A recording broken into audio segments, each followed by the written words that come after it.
Hi, I'm Jim McCann here, and today I have a conversation with Maha Abouelenein.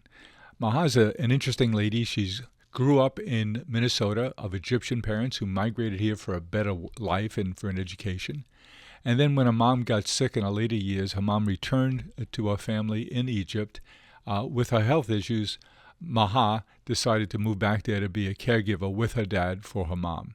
Now, she's 27 years old when she moves back to Egypt, having successfully started her career here in the U.S. working for General Mills, and then had to start all over again. She tells a wonderful story. When I say tells a story, she wrote a book about her life and career. It's called The Seven Rules of Self-Reliance. I think it's a great book, especially for young people to read, because she goes into not what she did, but how she did it. And she's become an expert now on personal brand development, which is important whether you work in a big company or you're an entrepreneur or you're a freelancer. Personal brands matter a great deal, and she's someone to learn from about how to build your personal brand.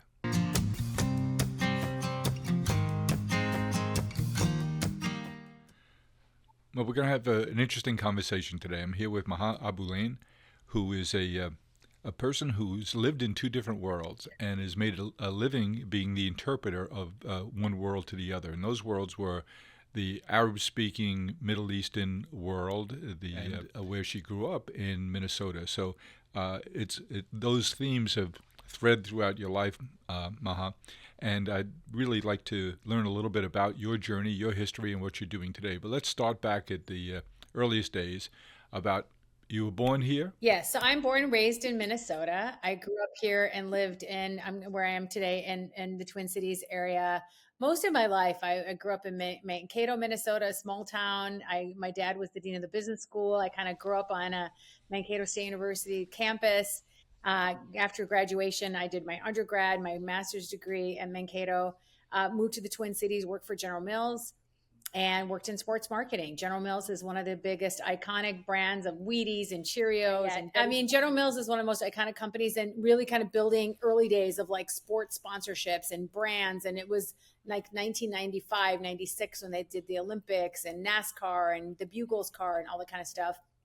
And then when I was 27, my parents, who are both Egyptian, who had come here to go to school, decided after nearly How old were they? my parents came to the US when they were in their early 20s. So they got married and went to school, went to Ann Arbor, Michigan. My dad got his master's and his PhD from Ann Arbor in Champaign, Illinois. Ended up just staying here for the rest of their lives. My dad was a professor at university and became the dean of the business school.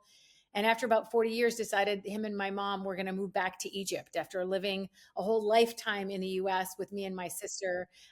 Yeah, and mainly because my mom had multiple sclerosis. She had MS and she was, quite sick and really wanted to go spend her golden years back in Egypt. Now, while they were living here, did they keep their ties to Egypt and return there regularly on Yeah. holiday? So even though, I'm born, raised in Minnesota, I've only been, here, my parents were really good about every summer we would go to Egypt, or Christmas and New Year's, we would spend it in Egypt so that we can meet my cousins and meet my family and learn about the food and about the culture.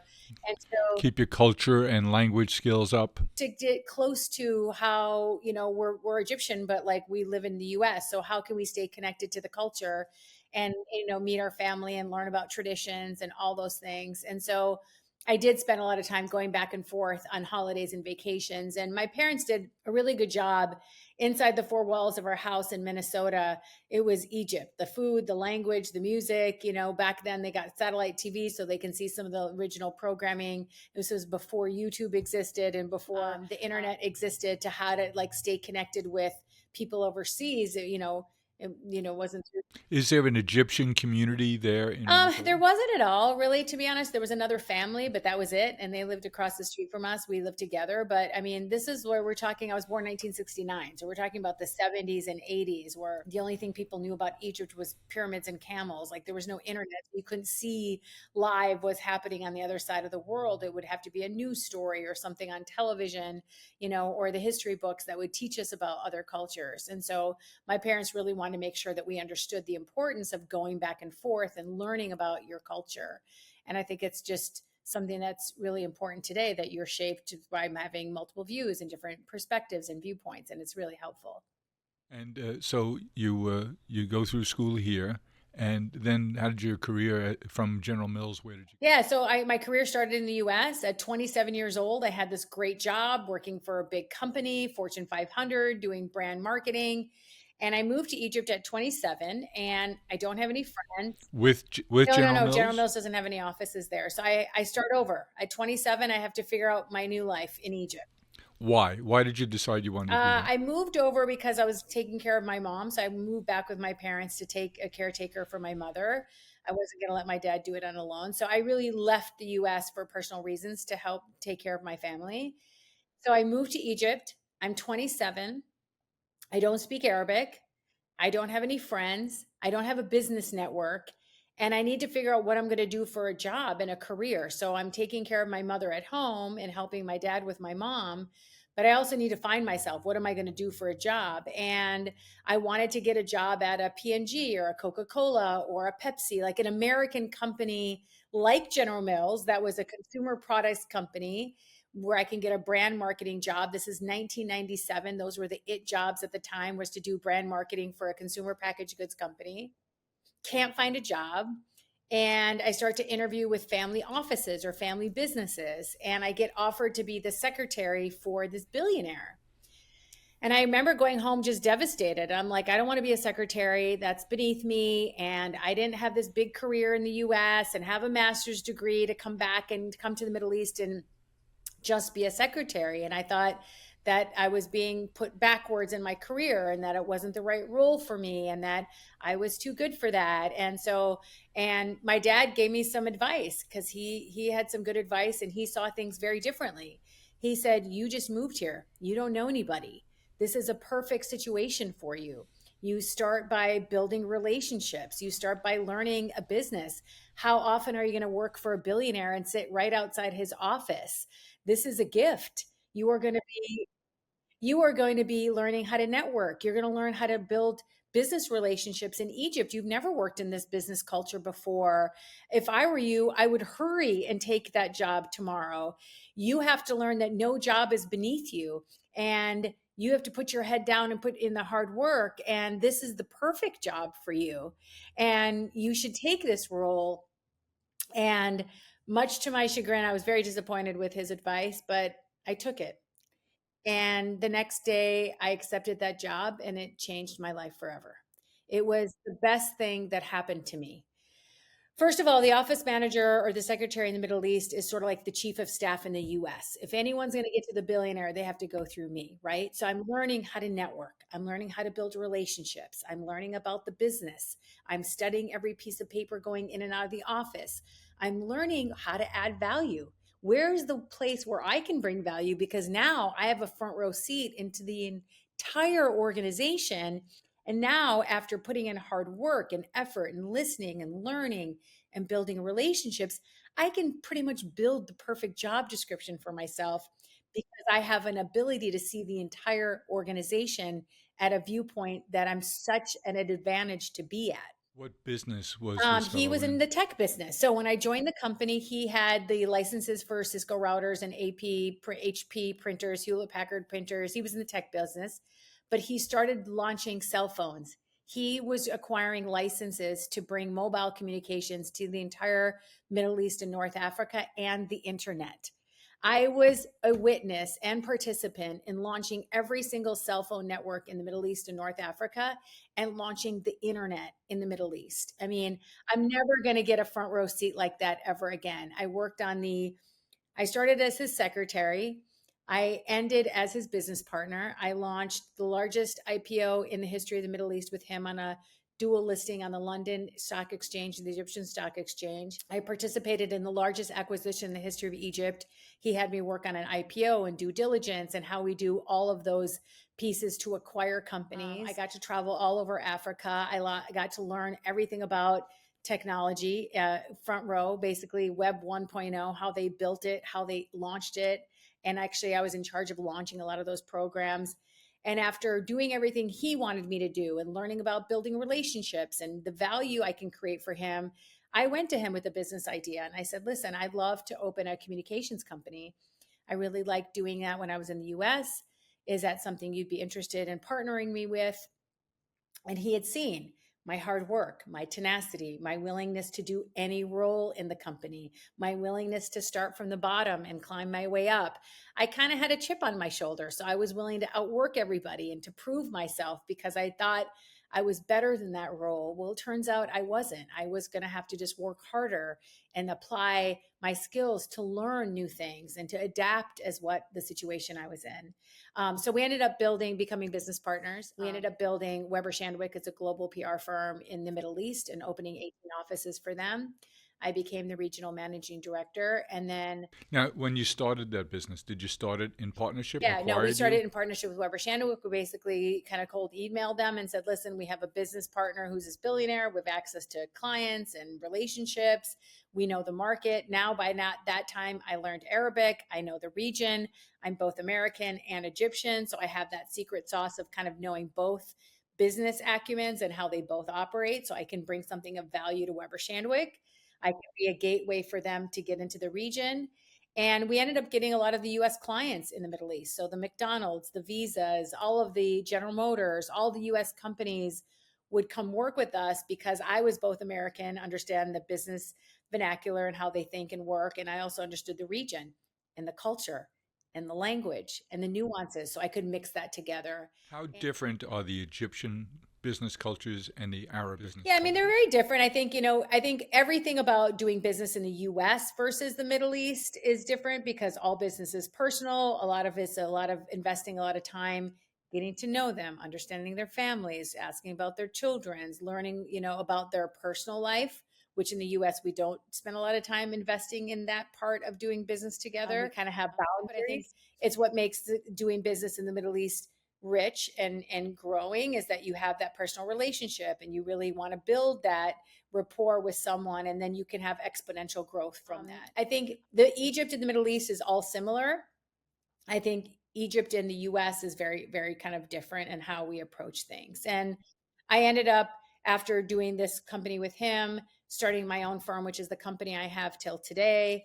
At one point, I left my company, became the head of communications and public policy at Google. Then I went on to launch Netflix Also in in Dubai. Egypt? I ended up moving to Dubai. Yeah, I ended up moving to Dubai after a lot of the Arab Spring happened in Egypt. I ended up moving to Dubai, took on a role of head of communications. Did you enjoy living in Dubai? Loved living in Dubai. Yeah. I have a few friends there. They all seem to really like Yeah, it it's an too. easy place to live, and they really are pro business culture. So they love entrepreneurs. They love people coming to set up their businesses there. It's easy to set up shop. It's easy to work. It's easy to, great nightlife, great food, great shopping. The beach is 10 minutes from anywhere.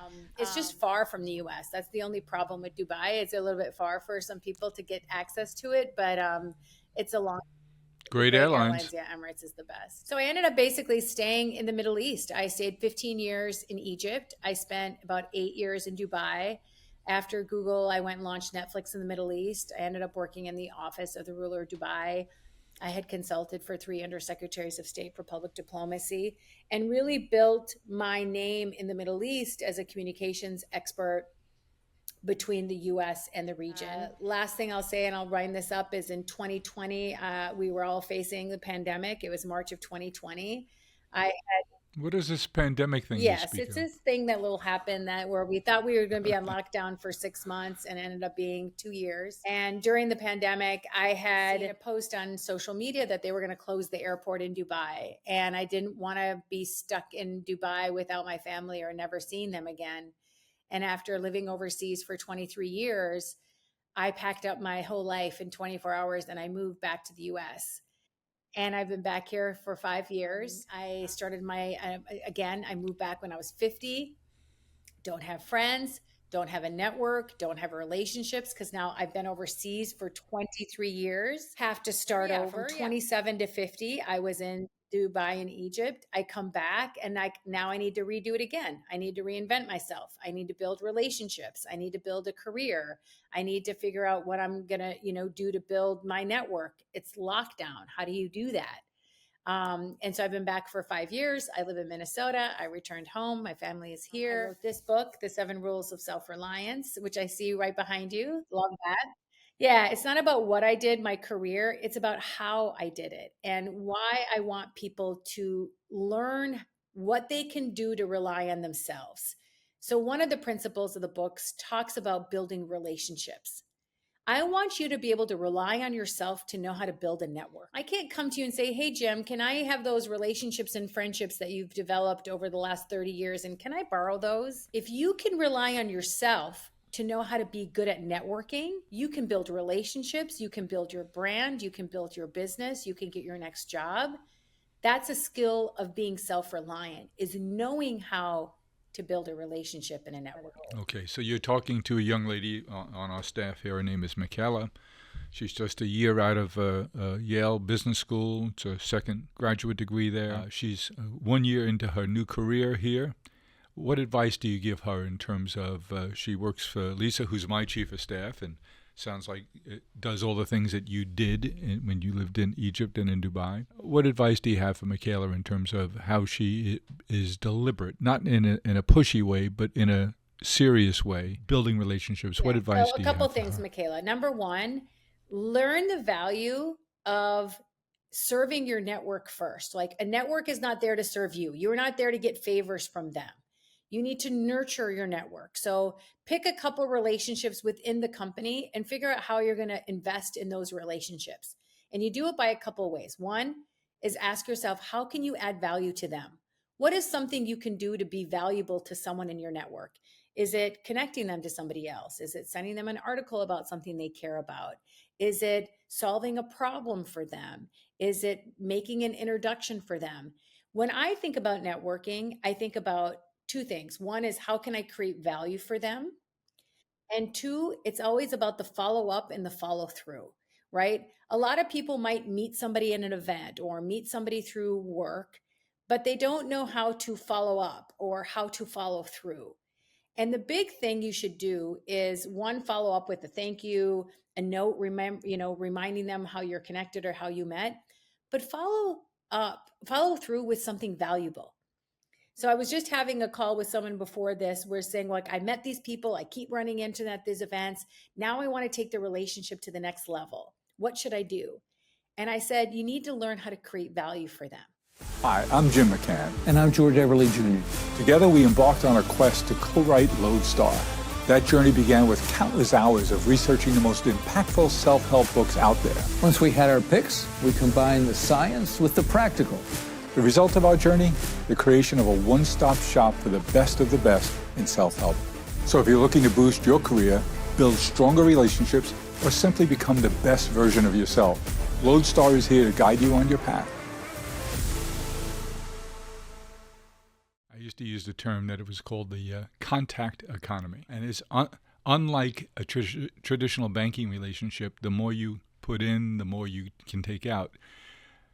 In the contact economy that you're describing, the more you invest in other people, the more you have in your own account. It's just such common sense, and so few people understand it. Well, it's pretty much how we were brought up. Yes, it's true. But how can you go from being a waiter, waiting for things to come to you, to being a creator? What are the things I can do to create the opportunities I want to see in my life? Jim, to give me a list of potential people I want to have on the podcast. How can I go, I'd really love to get, Peyton Manning to be on the show. How am I going to, instead of waiting for, his publicist to reach out to us or someone to pitch us, how can we go create an opportunity to get to them? Can we DM them? Can we send them a pitch? Can we send them an email? So instead of waiting for opportunities to come, what things can you proactively create that you want to see in your life? And I tell a story in the book of Gary Vee. Gary Vee is somebody that I have a client. I do work for Gary Vee. And my job is to create press opportunities or get him into the media or tell stories. And I always wanted to go to the Super Bowl. And so I thought, well, what could we do with Gary that could create value for him for the Super Bowl? So what can we do to, instead of waiting for Gary to say, hey, let's go to the Super Bowl and do press, how can I create the opportunity to get him to Radio Row, to get him to meet with the biggest podcasters or the biggest shows? So I could have waited for him to ask, or I can go create the opportunities. Who are the right people? How do we get credentials? What are the shows that are there? What are the media that are there? So I started creating the steps that I wanted to see in order to make it happen. And I can tell you now, we've been going for I don't know, 6 years, 5, 6 years now, and doing podcasts and doing press and really leveraging the ability of Gary to tell stories in an environment where there's media and sports and entertainment and clients. And it's a great, perfect storm of everyone's there for a couple of days so you can get many things done in a closed period of time. I think it's really important that you think about this going from a waiter to a creator standpoint in your life. Like, what are you waiting for?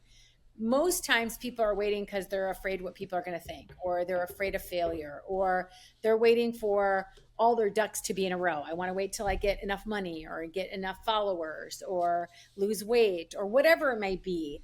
And so a lot of times people are waiting for things when it's just really take the first step, dip your toe into that water, because I feel like the good stuff happens on the other side of fear. The firm you built in partnership with Egyptian Yes. partner that you did in partnership with Weber Shandwick, which is part of IPG, which is soon part of Omnicom.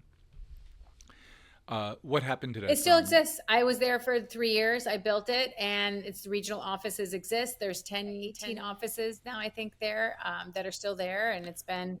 So the seed you planted is now 18 offices? Yeah. Actually, when I started, it was 18 offices, but like it's still there. It's still growing.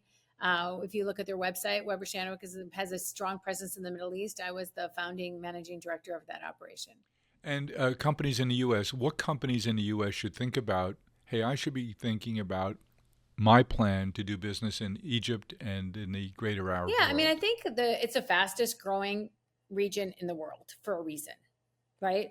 50% of the population is under the age of 35, digitally savvy. It's one of the largest markets in the world for Snapchat and for YouTube for a reason. They are online all the time. How about Netflix? Netflix is huge there. So if you're a content creator, it's also a huge, huge market. I believe there's a couple of things. Does social media play the same role in... Yeah, for sure. It's a huge platform. Adopted users, mobile communications is, people are using their cell phones for everything. So I think there's a couple of things. AI, they're very big on AI. They're very big on crypto. They're very big on anything to do with new technology. Social media platforms, direct-to-consumer brands are big there. High household income, disposable income availability. So if you have a consumer product you want to sell to them, they're probably going to want to be interested in it.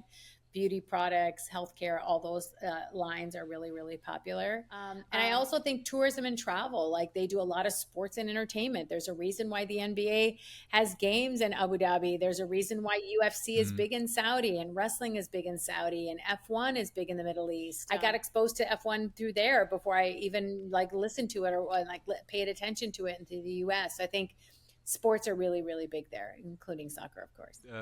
Things seem to be really catching fire in a positive way in the kingdom. I mean, Saudi is growing. They have, like I said, a big disposable income, and they have kind of opened up the country. It's been a big historical change. Women are allowed to drive now. A lot of the laws for women had been kind of held back. All of that has been unleashed and unlocked, and I think you see the investment opportunities that are there. You see Live Golf. You see a lot of the opportunities on sports. I think it's only going to continue to grow, and it's piquing a lot of interest. And they have a lot of money to invest in brands and people and ideas. Like Mr. Beast just signed a huge deal there. He's doing a theme park. Yeah, he's doing a theme park, and he's bringing his candy bars and his hamburgers. And there's a lot more celebrity-driven brands and products that are entering the market, and I think it's only going to continue to grow. What do you think of the project in Nyon? Actually, I haven't been there. Obviously, I've seen it's kind of started and stopped, but I think from what I've seen, it looks incredible. I know that they're building this mega city. They also have something called Qiddiya, which is like a huge kind of gaming and esports. They're the esports kind of capital of the world. They have this huge event that takes place every July through August. And they're building one of the most world-class facilities when it comes to gaming and esports that you've ever seen. It's an exciting place. The work you're doing today, are you interested in companies contacting you if they wanted to do business in the Middle East? Oh, yeah, for sure. And we do a lot. We do help a lot. We have an office. What's your business called My today? company is called Digital and Savvy, and they can just email me, Maha@digitalandsavvy. It's on my Instagram. You can get access to my my email. But We do a lot of that. We organize a lot of executive visits. If you just want to go do a discovery trip to meet people, we would learn obviously about your business and what you do, but then we would help you figure out what are the right business partners, how do you get investment, how do you get a deal. That's exactly what we kind of help do. And for me, it's important because I want to build bridges that are economically adding value to both sides. So I want the Middle East partner to get what they want. I want the US partner to get. So I really think about that value equation and creating value. It can't be for one side or the other. I won't participate. I really want it to be valuable for both sides. If you have a business or a brand or a product that you want to bring to that side of the world, they're growing, they have an appetite for it, and they're investing. So it's a good time to, not a lot of investing going on in the US right now. Well, your brand is you have to make sure that both parties to any transaction are happy because it inures negatively or positively to your brand. For sure. It's all about reputation, right? Your reputation is your name, and that's all you have. I mean, think about that. The only thing you actually own that you are born with is your name. And so what do you do to build it? What do you do to protect it? And what do you do to make sure that if you introduce party A to party B, you don't just skedaddle and get out of there. Like, you make sure that the value is realized for both sides of the party. You're deliberate about managing your brand and now your company brand. What role did writing this book play in your brand development? Yeah, I mean, I really try to be, anyone who thinks about building their personal brand needs to think about what is it that the value that they're offering to the other person, right? So I thought a lot about how can I take my experience, my career, and give people actionable steps, teach them how to build their personal brand. It's the biggest chapter in the book for a reason. Teach them how to build relationships and network. Teach them how to create value for other people. Teach them how to not be a waiter and be a creator. And then there's a whole chapter in the book about that has to do a lot with my personal brand, which is about learning, about lifelong learning. So how can you be a lifelong learner? How can you always pique your curiosity and to ask questions? And we have access to the internet where everything is for free. YouTube videos are for free. Podcasts are for free. Listening and getting on AI tools, it's for free. So why wouldn't you take advantage of it? And so when I think a lot about my personal brand, my DNA, it was like, these are the things that got me to where I am. And there are tools that a lot of people can learn how to use for themselves. And that's the premise and concept of self-reliance. It's not that I don't need anybody. I can just do it by myself. No, I want you to come to the table with something, with value, with assets, with information, with relationships, with a strong brand name, with a strong reputation. And how's the book doing? Are you having fun with it? I'm having so much fun with it. You know, being an author, I always wanted to write a book. I love reading books. All right. What was the process like in writing the book? A couple of things. One is I really tried to sketch out my ideas. Like, it wasn't going to be about the what I did. It was about the how. So if you were to take a step back, Jim, and to think about your whole career and how you did it, it'll take you some time to like put your thoughts into actual takeaways that are valuable for somebody else. So the process of the outline for the book took me like 6 or 7 months because I was trying to figure out what happened to me. How do I extrapolate that into a story? How do I build it into some sort of a structure, into chapters? It ended up being 7 key pillars, which was the 7 rules. And then once I developed sort of the structure, then I kind of had like these huge Post-it notes on my wall of different stories that I wanted to tell that I had never shared. All right. Tell us a story that's not in the book that you're thinking, geez, maybe I should have included that. Well, I tried to put a lot of them in the book to make it interesting. About the time I got asked to write a speech for the Prime Minister of Egypt, and I'm not a speech writer. And what that whole process was like, where they made me like work every day at the government office with the material. I thought I'll just take it home and work on it by myself, since I had no idea what I was doing. So I tell that story of not having the confidence to do something I'd never done before. And the lesson that I share is that you're probably capable of doing a lot of things you've never done before because you've just never been asked before. And then once you do it and you get put in that situation, you find the ways, you find the answers, you find the solutions. All right. So how did the The speech speech go? went great. And then I became the official speechwriter for the Prime Minister of Egypt, which is a crazy story. Yeah.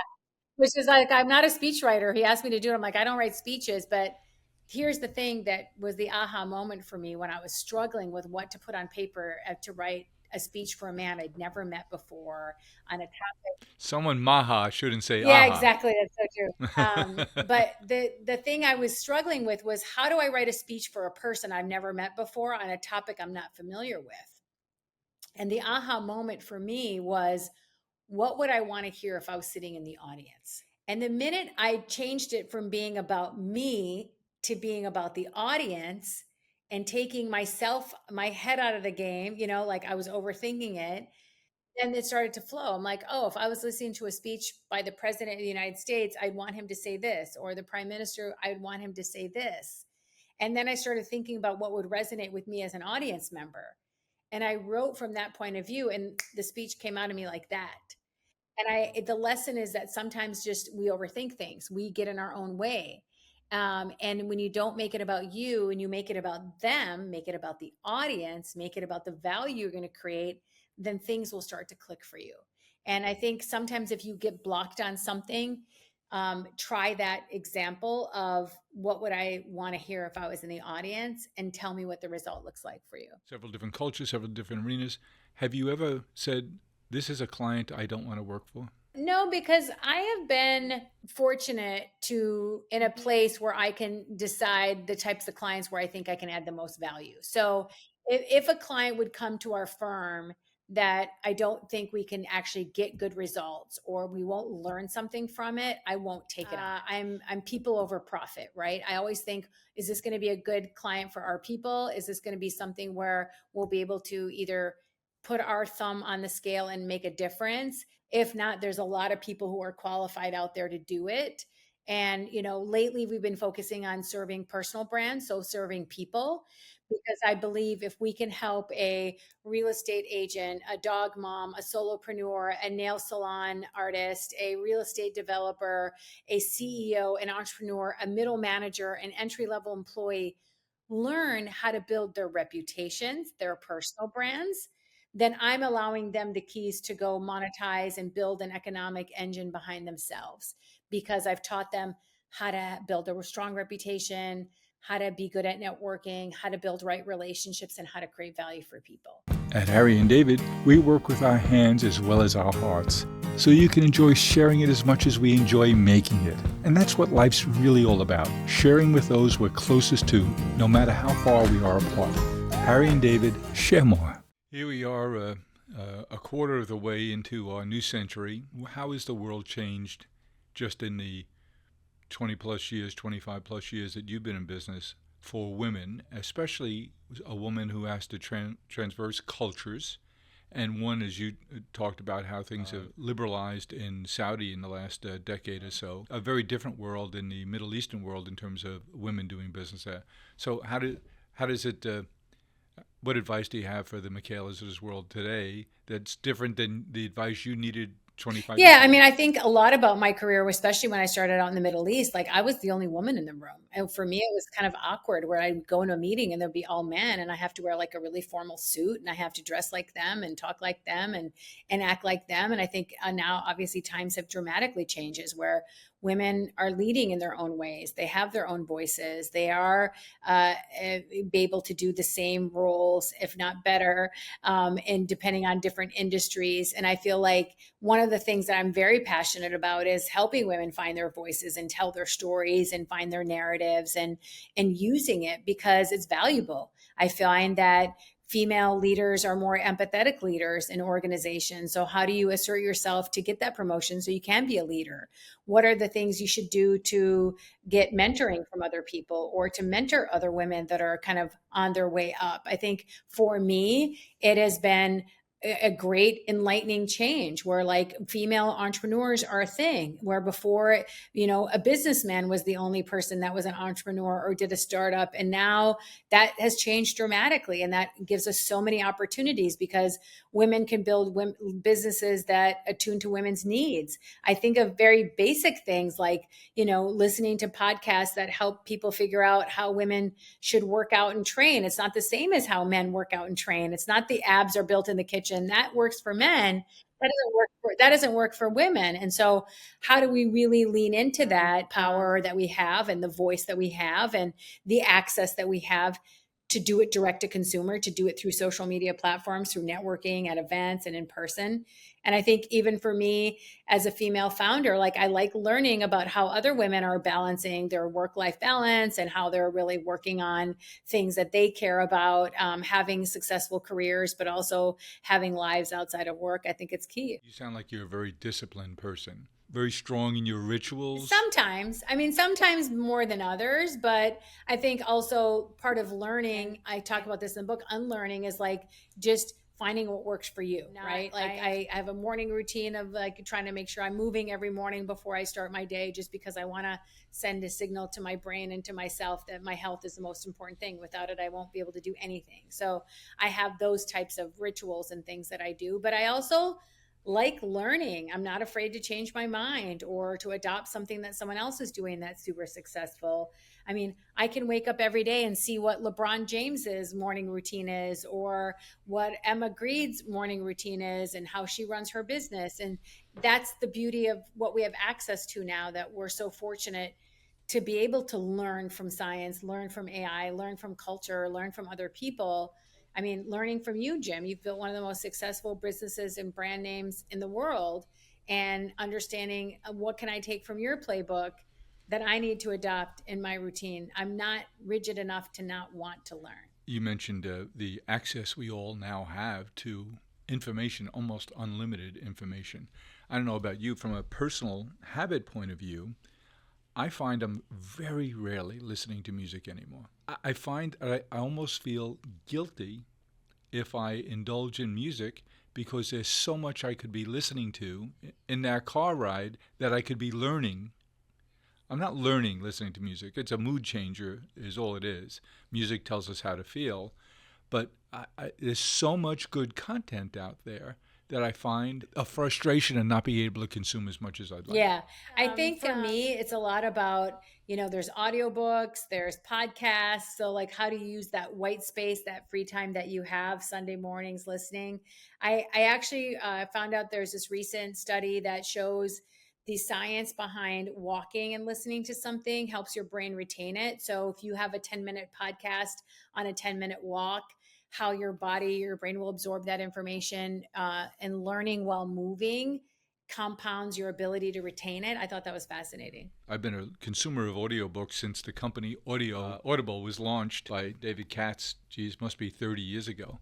So I've been hooked on audiobooks for a long time. Back before Audible was launched, there were cassettes, which I still have because I can't throw them out. I'm figuring someday those cassette players are coming back, but there is so much good content there. But you mentioned how important it is to unlearn. Yes. What do you mean? Unlearning is the process of things that new information has come into our lives, and that information is no longer serving us, or it's no longer true. So for example, I have to unlearn some things when I'm now looking for hiring talent at my company. And I'm unlearning the process of how I recruit people, right? Before, it used to be, Jim, where you went to school determined who you were going to become, right? And so your CV was like your college degree, your work experience, your title. There was a hierarchy to the process of looking for someone to hire. Now, I find that there's different things I'm looking for when it comes to talent. I'm not necessarily looking at where do they go to school. I'm not necessarily looking at their most recent job title. I'm looking at their skills. I'm looking at their empathy. I'm looking at how they collaborate with others. I'm looking about how they show up, how they articulate their ideas. I'm looking at, are they going to be a good culture fit? You can't look at culture fit on a resume or a CV. You're in an airport and you're sitting across from two young ladies who look like they're in university or just getting out of university. You hand them the book and you say, pay particular attention to what? Pay particular attention to the chapter on thinking of your reputation as a currency. Every person you meet in your young adult life until you're older is a very important relationship for you to build your brand and your reputation. Everybody matters. The reason why I say think of your reputation as a currency, it's like money. What's its worth? What's its value? If you work in business, you could have the best product, the best marketing, the best service, the best price point, but if you have a bad reputation, no one will trust you. We live in a trust economy. The number of followers you have doesn't measure to how much influence you have. It's about, do people actually trust you? So I would take these two girls and I would say the most important thing you need to be worrying about every single day for the rest of your life is how you can have a good and strong reputation. That's what's going to get you a job. That's what's going to get you a husband or a wife, depending on who you like. And that's going to help carry you forward in life. If you have a good reputation, good things will come to you. People will want to work with you. People want to work for you. Businesses will want to partner with you. Investors will invest in you. That is the only fundamental thing that matters, is do you have a good name and do people trust you? Great advice from Maha, who wrote the 7 Rules of Self-Reliance. And there's 2 young ladies in an airport who got some great advice from you, I'm sure. And I'm sure it happens all the time. Thanks for sharing your wisdom with us today. It was a treat to chat with you, and I hope we get to do it a bunch more. Well, I hope you enjoyed our conversation with Maha Abouelenein.